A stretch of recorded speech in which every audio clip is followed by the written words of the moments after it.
রোজ রোজ কাতলা মাছের একঘেয়ে রেসিপি বাদ দিয়ে একটু অন্যরকমভাবে রান্না করলে খেতে কিন্তু খুবই ভালো লাগে। আজকে আমি একটা একদম অন্যরকম কাতলা মাছের রেসিপি তৈরি করে দেখাবো, যেটা গরম ভাত, ফ্রাইড রাইস এই সব কিছুর সাথেই পরিবেশন করতে পারবে। খেতে কিন্তু দুর্দান্ত হয়। আজকে তৈরি করে দেখাচ্ছি মালাই কাতলা, যেটা রান্নাটাও অন্যরকম আর খেতেও কিন্তু ভীষণ সুস্বাদু। আশা করব আজকের রেসিপিটা তোমাদেরও ভীষণ ভালো লাগবে। তাহলে চলো আর কথা না বাড়িয়ে রেসিপিটা ঝটপট দেখে নেওয়া যাক। নমস্কার, আমি সুস্মিতা। আমার রান্নাঘরে সবাইকে স্বাগত জানিয়ে শুরু করছি আজকের রেসিপি। মালাই কাতলা তৈরি করার জন্য এখানে আমি নিয়ে নিয়েছি কাতলা মাছ। আর মাছটা যদি একটু বড় হয় তাহলে কিন্তু এই রান্নাটা খেতে আরও বেশি ভালো লাগবে। আমি কাতলা মাছ দিয়ে করছি, চাইলে তোমরা রুই মাছ দিয়েও রান্নাটা করতে পারো। তো মাছের মধ্যে সবার প্রথমে দিয়ে দিচ্ছি 1 চা চামচ লবণ, দিয়ে দেব 1 চা চামচ গোলমরিচের গুঁড়ো আর 1 চামচ মতো সাদা তেল দিয়ে মাছটাকে খুব ভালো করে মাখিয়ে নেব। এইভাবে মাছগুলোকে মাখিয়ে নিয়ে 10 থেকে 15 মিনিটের জন্য রেখে দিতে হবে। এবার আমি একটা মশলা বানিয়ে নেব। এর জন্য একটা বাটিতে আমি নিয়ে নিচ্ছি সাদা তিল 2 টেবিল চামচ। সাদা তিল অথবা পোস্ত যে কোনো একটা কিছু তোমরা নিতে পারো। তার সাথে দিয়ে দিচ্ছি কয়েকটা আমন্ড বাদাম। আমন্ড বাদামের পরিবর্তে কাজু বাদামও নিতে পারো, তবে আমন্ড বাদাম দিলে এই গ্রেভির টেস্টটা কিন্তু একটু অন্যরকম হবে।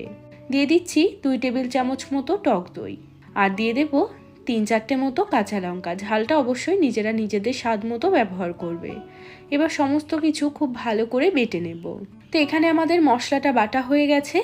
এখন আমি কড়াইতে দিয়ে দিচ্ছি বেশ খানিকটা পরিমাণে সাদা তেল। তেলটা হালকা গরম হলে আমি মাছগুলো দিয়ে দেব। মাছগুলোকে একটু বেশ কড়া করে ভাজতে হবে। গ্যাসের ফ্লেমটা মিডিয়ামে রেখে মাছগুলোকে বেশ উল্টে পাল্টে একটু লাল লাল করে ভেজে নেব। তো এখানে দেখো মাছগুলো কিন্তু আমার বেশ ভালো করে ভাজা হয়ে গেছে। এবার আমি এই মাছগুলোকে তুলে নিচ্ছি। একই রকম ভাবে বাকি মাছগুলো ভেজে নেব।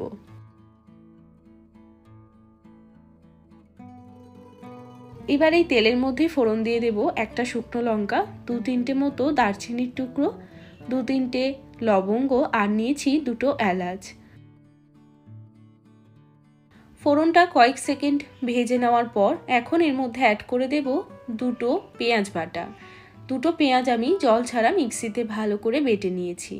তার সাথে দিয়ে দিচ্ছি 1 টেবিল চামচ মতো আদা রসুন বাটা। এবার এই মশলাটাকে বেশ কিছুক্ষণ সময় নিয়ে ভালো করে একটু ভেজে নিতে হবে, যাতে পেঁয়াজ আদা রসুনের কাঁচা গন্ধটা সম্পূর্ণ চলে যায়। তো 5-7 মিনিট সময় নিয়ে সমস্ত কিছু খুব ভালো করে ভেজে নিয়েছি। এবার এর মধ্যে অ্যাড করে দিচ্ছি দই, তিল এবং বাদাম, কাঁচা লঙ্কা একসঙ্গে যেটা বেটে রেখেছিলাম সেই বাটা মশলাটা, আর দিয়ে দেব স্বাদ মতো লবণ। দিয়ে দিচ্ছি 1/2 চা চামচ গোলমরিচের গুঁড়ো, 1 চা চামচ দিয়ে দিলাম ধনে গুঁড়ো, 1 চা চামচ দিয়ে দিলাম লাল লঙ্কার গুঁড়ো, আর দিয়ে দেব 1 চা চামচ পরিমাণে চিনি। এবার সমস্ত কিছু খুব ভালো করে নেড়ে চেড়ে মিশিয়ে নেব, এবং যতক্ষণ না পর্যন্ত এই মশলাটার থেকে তেলটা আলাদা হচ্ছে ততক্ষণ পর্যন্ত মশলাটাকে আমাদের কষিয়ে নিতে হবে। এই সময় গ্যাসের ফ্লেমটা একদম লোতে রাখবো। যদি জলের প্রয়োজন হয় অল্প অল্প করে জল দিয়ে মশলাটাকে কষিয়ে নিতে হবে।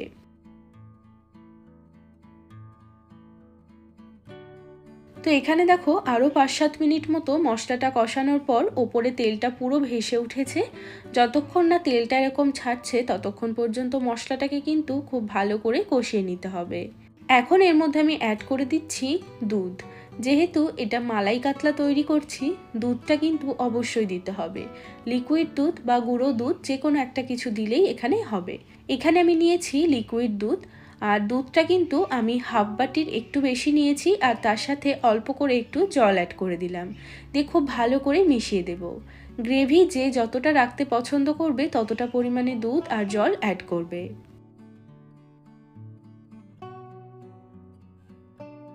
গ্রেভিটা যখন ফুটতে শুরু করবে তখন এর মধ্যে ভেজে রাখা মাছগুলো দিয়ে দেব।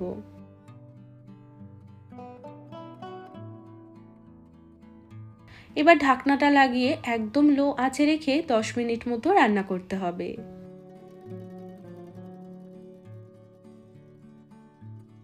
10 মিনিট পর আমি ঢাকাটা সরিয়ে নিচ্ছি। খুব ভালো করে একবার নাড়াচাড়া করে নিয়ে এবার এর মধ্যে দিয়ে দিতে হবে 2 থেকে 3 টেবিল চামচ মতো ফ্রেশ ক্রিম। ফ্রেশ ক্রিমটা কিন্তু অবশ্যই দিতে হবে, তাহলেই কিন্তু একদম অনুষ্ঠান বাড়ির মতো টেস্টটা পাওয়া যাবে। যদি ফ্রেশ ক্রিম না থাকে সেক্ষেত্রে দুধের সরও তোমরা ভালো করে মিক্সিতে একটু বেটে নিয়ে সেটা দিয়ে দিতে পারো। সমস্ত কিছু ভালো করে মিশিয়ে যতক্ষণ না তেল ছাড়ছে ততক্ষণ পর্যন্ত হালকা আঁচে এটাকে ফোটাতে হবে।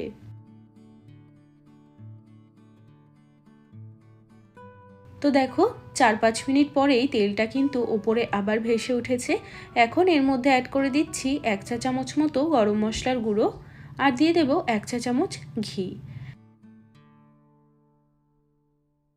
ঘি গরম মশলা দিয়ে ভালো করে নেড়েচেড়ে মিশিয়ে নিলেই কিন্তু তৈরি হয়ে গেল একদম অনুষ্ঠান বাড়ির স্টাইলে মালাই কাতলা রেসিপি। এই মালাই কাতলা গরম ভাত বা ফ্রাইড রাইস এই সব কিছুর সাথে খেতেই কিন্তু দুর্দান্ত লাগে। অবশ্যই একবার বানিয়ে দেখবে এই মালাই কাতলার রেসিপিটা। আর আজকের এই ভিডিওটা তোমাদের কেমন লাগলো সেটা কিন্তু অবশ্যই একটা লাইক বা কমেন্টের মাধ্যমে আমাকে জানাবে। চ্যানেলটিকে সাবস্ক্রাইব করে রাখতে পারো তোমরা যদি এরকম আরও ভিডিও দেখতে চাও। সবাই ভালো থাকবে, সুস্থ থাকবে। আমি আবারও চলে আসবো অন্য কোনো রেসিপির সাথে। আজ এ পর্যন্তই, টাটা।